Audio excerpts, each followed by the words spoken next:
आपल्या भारतीय राजकारणात घराणेशाहीची मुळं घट्ट रोवली आहे। महाराष्ट्रात असाही एक मतदारसंघ आहे जिथे 3 पिढ्यांपासून 2 घराण्यात राजकीय वर्चस्वाचा संघर्ष सुरू आहे। या निवडणुकीतही पुन्हा हा संघर्ष उपाळून येणार अशी चिन्ह दिसत होती। मात्र चक्क देशाचे गृहमंत्री अमित शहा यांच्या दरबारात या संभाव्य संघर्षावर पडदा टाकण्यात आला। यासाठी उपमुख्यमंत्री देवेंद्र फडणवीस यांची शिष्टाई कामास आली। हा कोणता मतदारसंघ आहे आपल्या लक्षात आले असेलच, अहिल्यानगर जिल्ह्यातील कोपरगाव विधानसभा मतदारसंघ। या मतदारसंघाचे राजकारण दीर्घकाळ काळे आणि कोल्हे या दोन्ही घराण्यांभोवती फिरत असतं। या निवडणुकीत मात्र कोल्हे परिवारातील कोणताही सदस्य निवडणुकीच्या मैदानात नसेल। काळे आणि कोल्हे हे प्रथमच महायुतीच्या माध्यमातून एकत्रितपणे निवडणुकीला सामोरे जाणार आहेत, तर महाविकास आघाडीच्या माध्यमातून संदीप वरपे या राष्ट्रवादी निष्ठावंत शिलेदाराला उमेदवारी देण्यात आली आहे। पण एवढा दीर्घ राजकीय संघर्ष मिटवण्याची कारण काय आणि कोपरगाव मधील सध्याची राजकीय हवा कोणत्या दिशेला वाहत आहे, सविस्तर पाहूया। नमस्कार, मी प्रथमेश आणि तुम्ही पाहतात विशेष भारी। अहिल्यानगर जिल्ह्यातील कोपरगाव विधानसभा मतदारसंघात कोपरगाव तालुका आणि राहता तालुक्यातील पुणतांबा आणि चितळे या महसूल मंडळांचा समावेश होतो। कोपरगाव हे शहर गोदावरी नदीकाठी बसलेलं असून हे साखर कारखान्यांचं गाव म्हणूनही प्रसिद्ध आहे। कोपरगावी राष्ट्रसंत श्री मौनगिरी जनार्दन स्वामी महाराज यांचं समाधी मंदिर आहे। कोपरगाव हा विधानसभा मतदारसंघ शिर्डी लोकसभा मतदारसंघात मोडतो। अहमदनगर जिल्ह्यातील कोपरगाव विधानसभा मतदारसंघ सहकाराचा बालेकिल्ला समजला जातो। अहमदनगर मनमाड महामार्गावर बसलेल्या कोपरगाव शहराला खूप प्राचीन परंपरा आहे। या तालुक्यात काळे आणि कोल्हे 2 कुटुंबांनी आतापर्यंत आलटून पालटून सत्ता मिळवली आहे। कोपरगाव मतदारसंघामध्ये काळे आणि कोल्हे या 2 घराण्यांतील संघर्ष संपूर्ण राज्यानं पाहिला आहे। कोपरगाव मतदारसंघात काळे आणि कोल्हे यांच्यातील लढत परंपरागतच समजली जाते।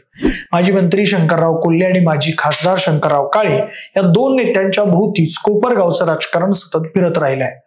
दोन्ही घराण्यांचे सहकारी शैक्षणिक संस्थांचे मोठे जाळे आहे। आतापर्यंतचा इतिहास पाहता कोपरगाव विधानसभेची सत्ता कधी कोल्हेंकडे तर कधी काळ्यांकडे राहिली आहे।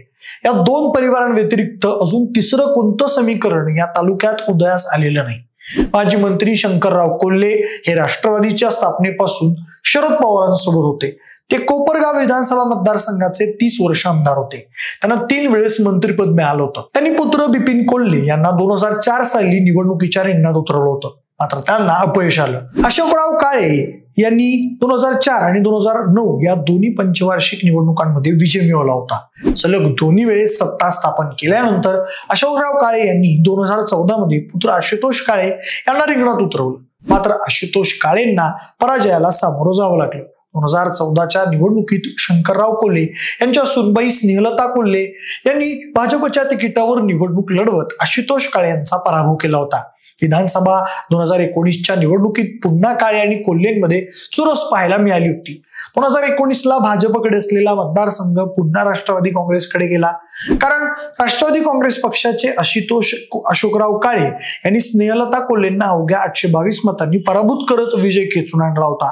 2024च्या विधानसभा निवडणुकीची घोषणा झाल्यानंतर कोपरगाव विधानसभा मतदारसंघ चांगलाच चर्चेत आलाय, कारण या मतदारसंघाची जागा महायुतीत अजित पवार गटाला सुटली होती। मात्र भाजप नेते विवेक कोल्हे निवडणुकीसाठी इच्छुक असल्यानं महायुतीत जोरदार रस्सीखेच पाहायला मिळाली होती। भारतीय जनता पार्टीला महायुतीचा धर्म पाळण्यासाठी म्हणून विवेक कोल्ह्यांना थांबवण्यात यश आलेलं आहे। कोपरगावच्या माजी आमदार स्नेहलता कोल्हे, त्यांचे पुत्र विवेक कोल्हे यांनी उपमुख्यमंत्री देवेंद्र फडणवीस यांच्या मध्यस्थीने अमित शहा यांची दिल्लीत भेट घेतली। पक्ष कोल्हे कुटुंबियांचा योग्य तो सन्मान राखेल असं आश्वासन अमित शहा यांच्याकडून मिळाल्यानंतर कोल्हे कुटुंबियांनी विधानसभा निवडणूक न लढवण्याचा निर्णय घेतलाय। कोल्हे कुटुंबियांनी निवडणुकीतून माघार घेतल्याने अजित पवार गटाचे विद्यमान आमदार आशुतोष काळे यांचा मार्ग मोकळा झालाय। महायुतीकडून अजितदादा गटाचे विद्यमान आमदार आशुतोष काळे यांना उमेदवारी जाहीर झाली आहे। त्यामुळे खऱ्या अर्थाने कोपरगावची विधानसभेची निवडणूक काळे आणि कोल्हे हे एकत्रित लढवणार असं चित्र सध्या तरी दिसत आहे। आमदार आशुतोष काळे यांच्यातील नेतृत्व गुणांमुळे तसेच शरद पवार व अजित पवार यांच्या विश्वासामुळे अत्यंत कमी वयात त्यांची साईबाबा संस्थान विश्वस्त मंडळाच्या अध्यक्षपदी निवड करण्यात आली होती। राष्ट्रवादी काँग्रेस पक्षातील पक्षफुटीनंतर त्यांनी अजित पवार यांच्या नेतृत्वाखालील राष्ट्रवादी काँग्रेस पक्षाची वाट धरली आहे। काळे यांनी देखील कोपरगाव तालुक्यात महायुतीच्या माध्यमातून विविध विकास कामं खेचून आणली आहेत। कोपरगाव शहरातील नागरिकांचा अनेक वर्षांपासूनचा पिण्याच्या पाण्याचा प्रश्न कायमचा मार्गी लावण्यासाठी आमदार आशुतोष काळे यांनी 5 नंबर साठवणताला व वितरण व्यवस्थेसाठी 131 कोटी 24 लाखांच्या निधीला प्रशासकीय मंजुरी मिळवून आणली आहे। त्याचबरोबर 150 कोटी शिर्डी विमानतळासाठी, तीर्थक्षेत्र विकसित करण्यासाठी देखील 3 कोटी 19,88,000चा निधी आणलाय।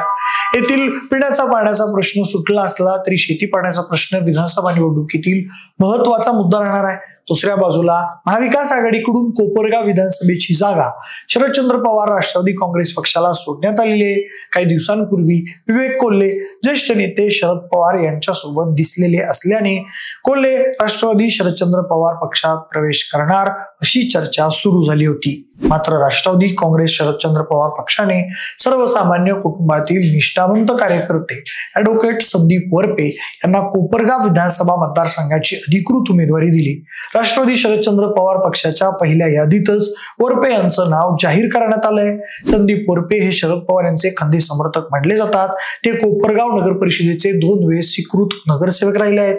त्यांचं शिक्षण BE सिव्हिल आणि LLB असून ते पेशाने इंजिनियर आणि वकील आहेत। संदीप वरपे यांनी रयत शिक्षण संस्थेच्या विविध पदांवर देखील काम केलं आहे। संदीप वरपे यांच्या आई वडिलांचं शैक्षणिक क्षेत्रात मोठं योगदान असून वडील गौरव वरपे कोपरगावातील एका महाविद्यालयात प्राचार्य होते। त्यांची आई प्रमिला वरपे प्राध्यापिका होत्या। सामाजिक कार्यात आवड असलेला एक सुशिक्षित चेहरा म्हणून वरपे यांच्याकडे पाहिलं जातं। ते राष्ट्रवादी काँग्रेस पक्षाचे संस्थापक सदस्य आहेत। संदीप वरपे यांनी 1995 साली विद्यार्थी काँग्रेस पासून आपल्या राजकीय कारकिर्दीला सुरुवात केली। त्यानंतर 1999 साली राष्ट्रवादी पक्ष स्थापन झाल्यानंतर ते राष्ट्रवादी पक्षात गेले।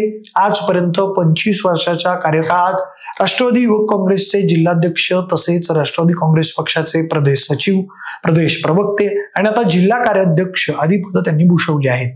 2019च्या विधानसभा निवडणुकीत संदीप वरपे यांनी विद्यमान आमदार आशुतोष काळे यांना निवडून आणण्यासाठी जोरदार प्रयत्न केले होते। यापूर्वीच्या निवडणुकांमध्ये काळेंचा प्रचार करणारा कार्यकर्ता आता त्यांच्या विरोधात निवडणूक लढत आहे। राष्ट्रवादी शरदचंद्र पवार पक्षाचे अहिल्यानगर जिल्हा कार्याध्यक्ष संदीप वरपे यांना शरद पवार गटाकडून उमेदवारी जाहीर करण्यात आली आहे। वरपे यांची उमेदवारी जाहीर झाल्यानंतर शरद पवारांना अहिल्यानगर जिल्ह्यात अजून एक निलेश लंके सापडला अशी चर्चा आता कोपरगाव मतदारसंघात रंगताना दिसत आहे। त्यामुळे कोपरगाव विधानसभा मतदारसंघात राष्ट्रवादी विरुद्ध राष्ट्रवादी म्हणजेच घड्याळ विरुद्ध तुतारी अशी लढत होणार आहे। एकीकडे आशुतोष काळे आणि भाजपचे कोल्हे कुटुंबीय दोन्ही मातब्बर नेते एकत्र असून त्यांच्या पुढे महाविकास आघाडीचा उमेदवार कशी टक्कर देणार याकडे संपूर्ण राज्याचं लक्ष लागलंय। कोपरगाव विधानसभा मतदारसंघातून उमेदवारी जाहीर झाल्यानंतर संदीप वरपे म्हणाले की पक्ष स्थापनेपासून ज्या पक्षात निष्ठेनं काम केलं त्या पक्षानं नोंद घेतली याचा आम्हाला आनंद आहे। मागील निवडणुकीत काळे यांच्या विजयात माझा खारीचा वाटा आहे, मात्र परिस्थिती पाहून त्यांनी त्यांचा निर्णय बदलला। मागील वेळी शरद पवार साहेबांची सभा झाली नसती तर उमेदवार विजयी झालाच नसता। आज ज्यांच्या बरोबर ते गेले ते त्यावेळी कोपरगावात एक मत मागायला देखील आले नव्हते। लोक म्हणतात 2 राष्ट्रवादीत ही लढत आहे, मात्र मतदारसंघाला माहिती आहे की खरी राष्ट्रवादी कोणाची आहे। माझ्या विजयाचं गणित कोपरगावच्या जनतेवर अवलंबून आहे। शरद पवार हाच आमचा पक्ष आहे, त्यामुळे आम्ही डगमगत नाही। शरद पवारांसह राष्ट्रवादीचे अनेक ज्येष्ठ नेते माझ्यासाठी प्रचाराला येतील याची मला खात्री आहे।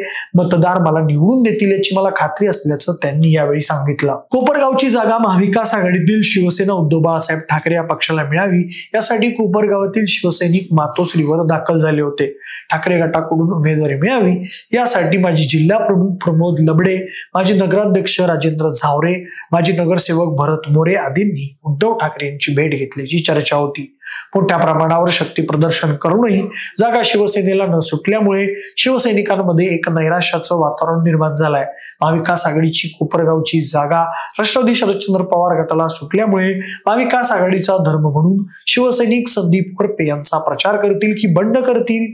दुसऱ्या बाजूला कोल्हे आणि काळे यांचं मनोमिलन खरंच सत्यात उतरणार की आतल्या बाजूने एकमेकांचा काटा काढण्याचा डाव रचला जाणार हे पाहणं महत्वाचं ठरणार आहे। तर मंडळी, तुम्हाला नेमकं काय वाटतं? आशुतोष काळे हे कोपरगावचे दुसऱ्यांदा आमदार होणार की शरद पवारांचे निष्ठावंत संदीप वरपे मैदान मारणार? कोपरगाव विधानसभेचा पुढील आमदार कोण?